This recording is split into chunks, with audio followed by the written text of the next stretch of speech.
வணக்கம். நான் உங்கள் ஜெயா மாமா. இன்னைக்கு வீடியோவில் என்ன பார்க்க போகிறோம்னா புட்டு வெரைட்டிஸ் பார்க்க போகிறோம். அதில் இன்னைக்கு எடுத்துருக்க தானியம் வந்து சாமையில் நான் இன்னைக்கு செய்ய போகிறேன்.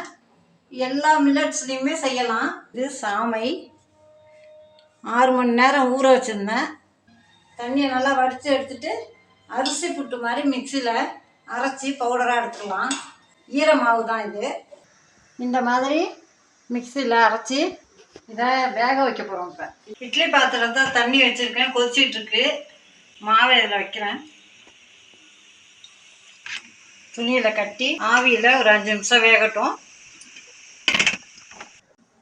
மாவு வேக வச்சுருக்கேன். அது வேகிறதுக்குள்ளே தேங்காய் திருவி வச்சுருக்கேன். அரை மூடி தேங்காய், 150 கிராம் வெல்லம் போட்டு இடிச்சிட்டு கொஞ்சம் பாவு வச்சுக்கலாம். ஒரு அரை டம்ளர் தண்ணி ஊற்றி பாவு வெந்துடுச்சு. 5 நிமிஷம் ஆயிடுச்சு. நல்ல கலராக இருக்குது. லைட்டாக கொஞ்சம் ஆறட்டும். கொஞ்சம் பச்சை தண்ணியில் உப்பு போட்டு மாவு ஆறிடுச்சு. இப்போ கலரிட்டு ஒரு 2 நிமிஷம் வெந்தோடனே எடுத்துட்டு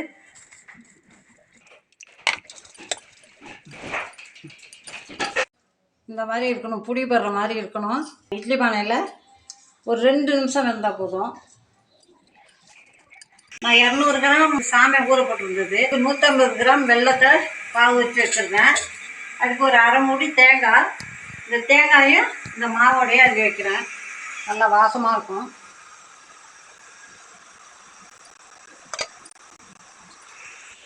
அவ்வளோதான். ஒரு 2 நிமிஷம் இருக்கட்டும்.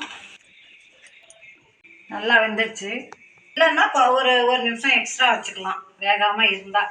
கொஞ்சம் ஜாஸ்தி வச்சா சீக்கிரம் வேகாது. ஒரு 3 ஏலக்காயை பொடி பண்ணி வச்சுருக்கேன், அதை போட்டுக்கிறேன். வெல்லம் பாவு வச்சுருக்கத ஊற்றி கலரிக்கலாம்.